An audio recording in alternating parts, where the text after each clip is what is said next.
Hello my dear friends, welcome to this beautiful channel Fly with Physics and myself Adira. So in this class we are going to study about electric dipole moment, electric field at a point due to the dipole on the axis of the dipole and also on the perpendicular bisector of the dipole. Okay, by hearing this don't get scared. It is really easy and I am pretty sure that by the end of this class you will be having a crystal clear idea about all these topics. So let's begin the class.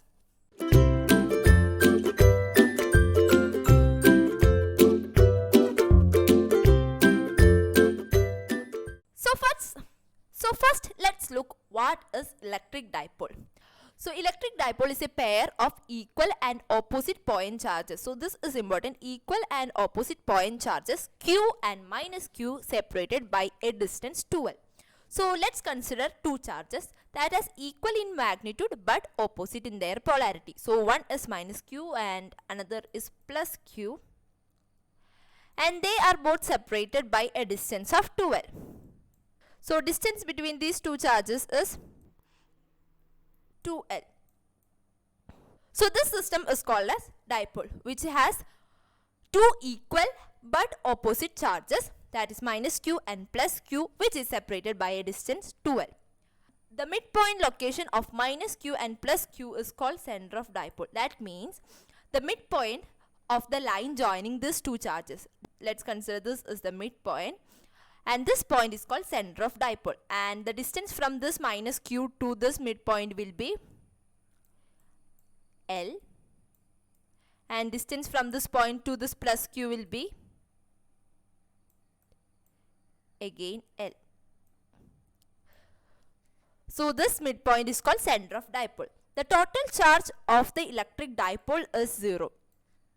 Since this dipole has equal in magnitude but opposite in polarity, these two charges gets cancelled and go and total charge becomes 0. But it doesn't mean that electric field due to this dipole becomes 0. Because these two charges produces a electric field and it doesn't cancels and go. Okay, so electric field is not 0 but the total charge in this dipole is 0. Electric field produced by a dipole is called dipole field, and electric field produced by this dipole is called as dipole field. So this is the basic concept of electric dipole. Now you know what is electric dipole and what is center of dipole and what is dipole field. So now let's look into another important topic, that is dipole moment, which is really important topic and it is really simple. So now let's look into that. So again let's consider which is equal in magnitude but opposite in polarity, that is minus Q and plus Q, which is separated by a distance 2L. Okay. Now let's look what is dipole moment. Dipole moment is the product of the magnitude of charge. That means magnitude of charge is Q. So Q and the distance between the charge, that is into distance between the charges 2L. So dipole moment is Q into 2L, and which is given as P. P is our dipole moment. P is equal to Q into 2L. It is the product of the magnitude of the charges. Let's take the magnitude of the charges. Both charges has same magnitude. So that is Q into distance between them, that is 2L. That is dipole moment.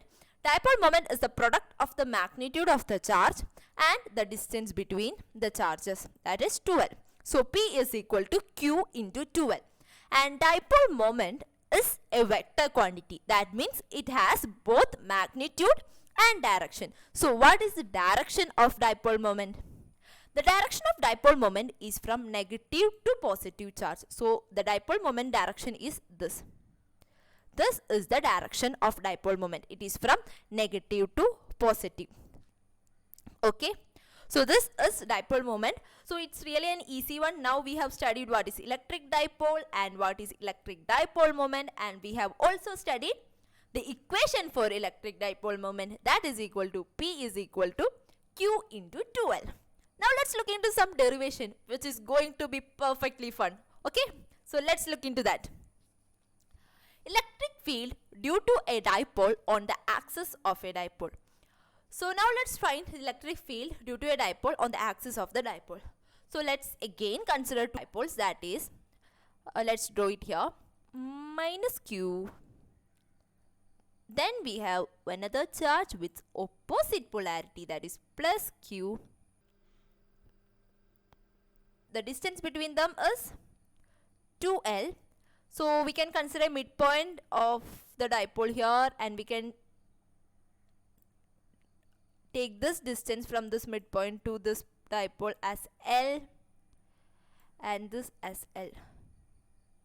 The total distance will be 2L. Now we need to find electric field due to a dipole on the axis of a dipole. So for axis of a dipole means the point should be here. Okay. So let's consider a point here. This is our point P, and we should find electric field at point P due to this dipole. So now let's consider the distance between this P to the center of the dipole as x. So from here to here it is x. So this distance is x. Okay. Now let's name these charges minus q and plus 2 into some other names, because it's really difficult to write plus q, minus q and all. So let's give a name to this. So let's put this as first charge, and let's consider this as our second charge. Okay. So due to this first and second charge, a electric field is experienced at point P. You know that if there is a point charge, it produces an electric field, and this electric field is experienced on the points around this charge. So due to these both charges, that means minus q and plus q, a electric field is experienced at point P. So we have no doubt in that. But I have a question for you. Due to which charge the electric field at point P will be more? That means which charge produces more electric field at point P? Yes, it will be plus q. And why? Because plus q is near to the point P, so it produces more electric field effect at point P than our minus q. Okay. So let's name the electric field produced at point P due to plus q as E2, and electric field produced at point P due to minus q as E1. So E2 will be more at point P than E1. So let's put that as a big line. So this is our E2. In positive charges, direction of electric field will be out of the charges. And in negative charges, it will be towards the charge. So in negative charge, that means E1 as short, because it has less electric field at this point, E1. Okay. Now we have E2 and E1. So from this we can write E net, that means total electric field at point P. E net is equal to, since E2 is large, we can write it as E2 minus E1. Okay. Now what is E2 and what is E1? E1 is equal to E1. That means electric field at point P due to our minus q. Equation for electric field is 1 by 4 pi epsilon 0 q by r square. Instead of 1 by 4 pi epsilon 0, I am writing it as k, because it is really easy to write instead of 1 by 4 pi epsilon 0. Wow. Okay, k. Our charge is q. Magnitude of the charge I am taking, kq, by distance from this point to minus q is, distance from this point to the midpoint is x, and midpoint to this charge is L. So total distance is x plus L. X plus L all square. So we have got E1. Now let's look into E2. E2 is equal to, E2 is the electric field at point P due to our charge plus q. E2 is equal to again k, q by distance. Distance from this point P to our midpoint is x, and we should minus a distance L from this point. So we can get it as x minus L all square. So we get E2 is equal to k q by x minus L all square. Okay. Now let's apply this in this equation. So we get E net is equal to E2 k q by x minus L all square minus E1, that is KQX plus L all square.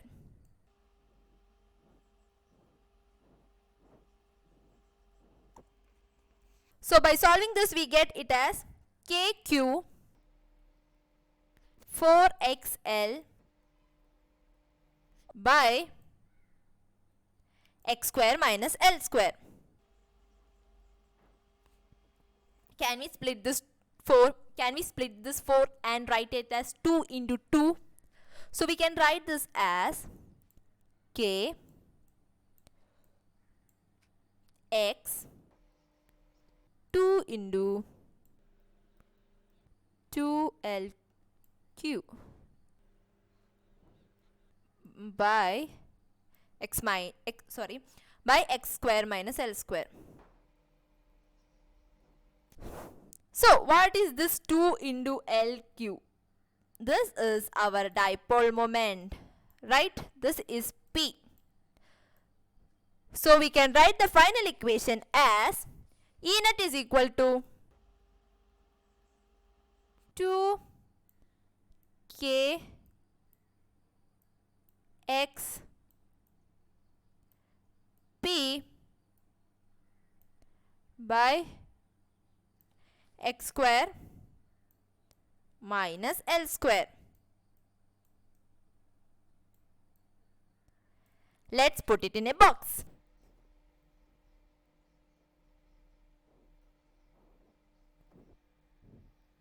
So this is the expression for electric field at a point in the axis of the dipole due to a dipole. So this is really important equation. I would never tell you to by heart this equation. If you can by heart, okay, it's good. You can do it the way you like. But I will tell that you should know the method how you find this equation and how you come to this conclusion. So now let's consider this x to be larger than L. That means, you know, in a dipole, the distance between this dipole will be in micrometers, nanometers, and you can consider this point in centimeter or meter. So there will be a large difference between this L and X, right? So if X is much greater than L, so if X is much greater than L, then L square will be tending to 0, right? When we take the square of 10 raised to minus 6, it will be 10 raised to minus 12. So it becomes even more less. So if X is much greater than L, so our equation is E net is equal to 2K Px by x square minus L square by all square. So when this x is much greater than L square tends to 0. So we can write this as x square minus L square will be approximately equal to x square. Yes, x square minus L square is approximately equal to, we can write it as x square. So this equation changes into x square all square. So it becomes x raised to 4. Okay, now 1x of this and here 1x cuts and go, it becomes cube. So we get here E net is equal to 2kp by x cube. And this is also a really important equation. So when x is much greater than L, E net becomes 2kp by x cube. So this is the electric field at point P due to a dipole on the axis of a dipole.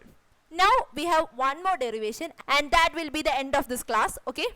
So that is electric field due to a dipole on the perpendicular bisector of dipole.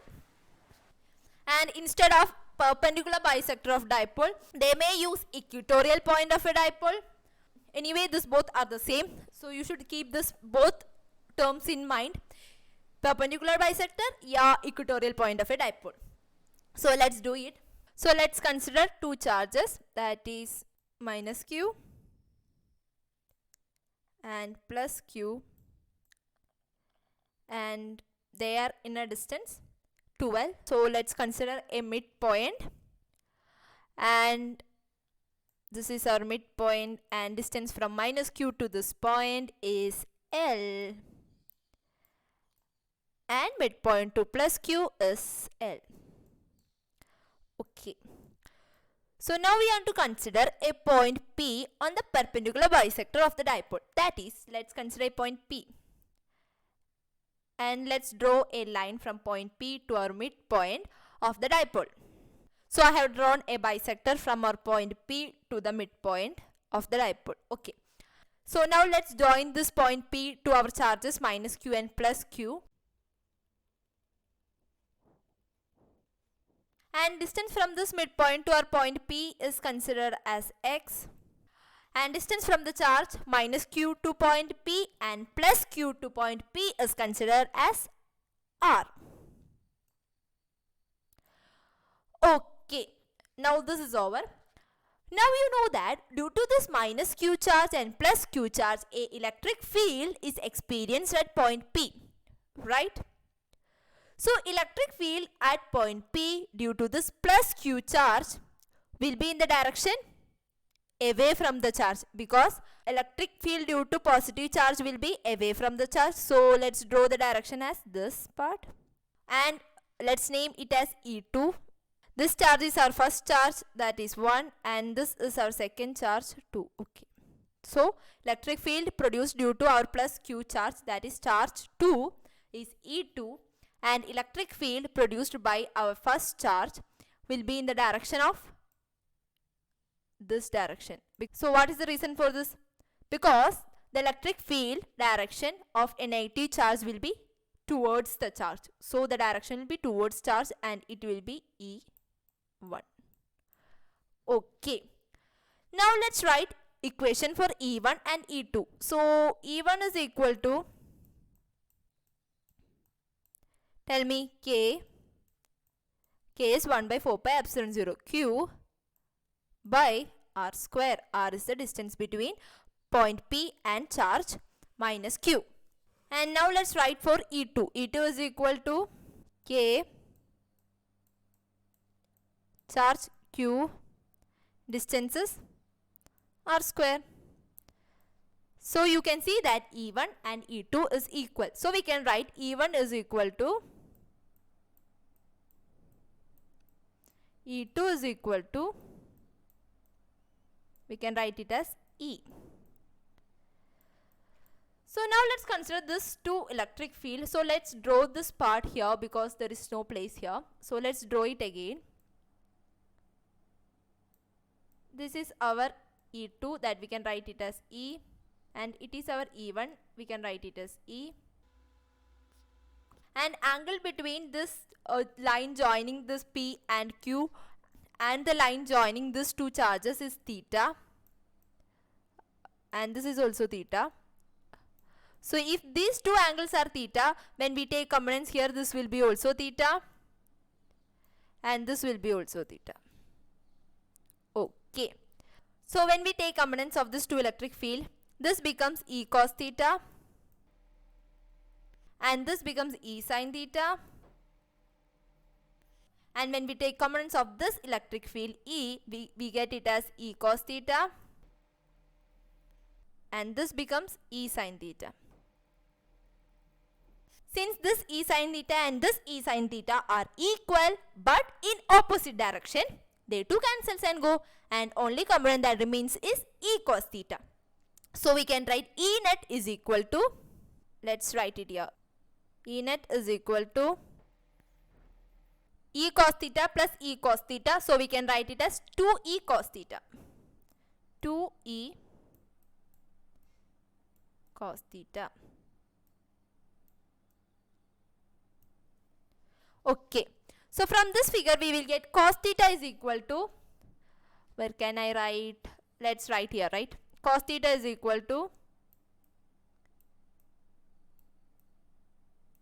tell me, cos theta is equal to adjacent side by hypotenuse. So adjacent side is L, L by R.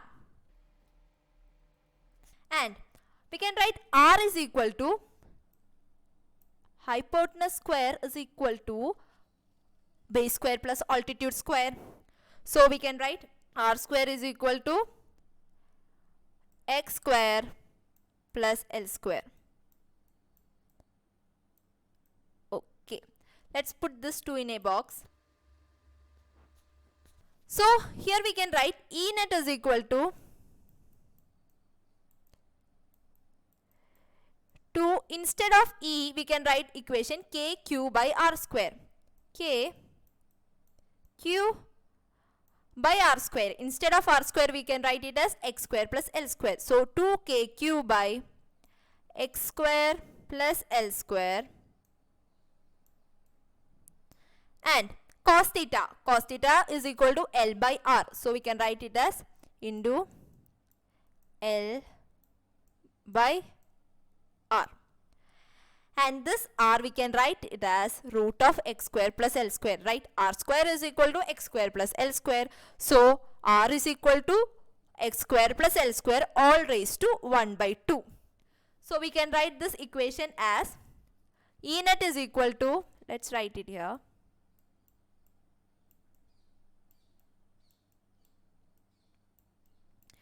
to K Q L by x square plus L square all raised to 3 by 2. And in this equation we can again write it as K Q 2L by x square plus L square all raised to 3 by 2. And this Q into 2L is P, that is dipole moment. Dipole moment is equal to Q into 2L. So here we can write P instead of Q 2L. So we can write the final equation in red pen. E net is equal to K P then x square plus L square all raised to 3 by 2 by x square plus L square all raised to 3 by 2. Now let's consider a general case in which x is much greater than L. So x is much greater than L. So here our x is distance from this midpoint of dipole into point P. This distance is much greater than the distance between the greater than the distance between one charge to the midpoint of the dipole. So when this happens, what happens? L square tends to 0. This is same as we taken in our last section. Since L is much small, that means it will be in nanometer. When we take its square, it becomes 10 raised to minus 18. And if it is in micrometer, it becomes 10 raised to minus 12, which will be really less than x, which is in meters. So we can write it as x square plus L square is approximately equal to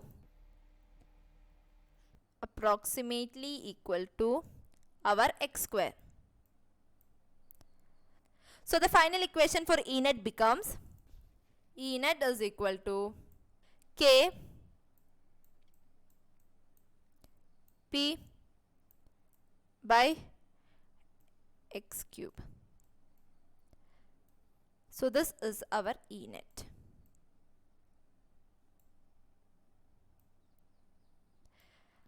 We can write it in our vector form also. That means there will be a vector sign.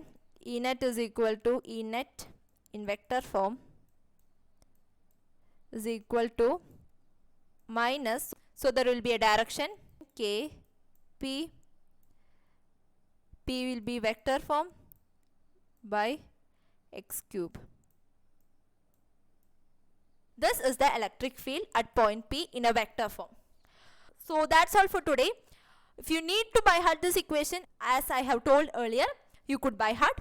Just study the way you like and the way that is suited for you. Don't try to copy others. Yeah, don't try to compare your study method and your way of studying with your friends and others, because everyone is unique. So study as you like, as the way which you find useful and the way that you enjoy. That will be the best method of study for you. So that's all for today. So in next class we'll be studying torque on an electric dipole placed in a uniform electric field and also in a non-uniform electric field. So thank you all for watching this video, and if you like this video, press on the like button and also subscribe to the channel to get more videos like this. And study well, always stay happy. So see you on the next video. Till then, bye, take care.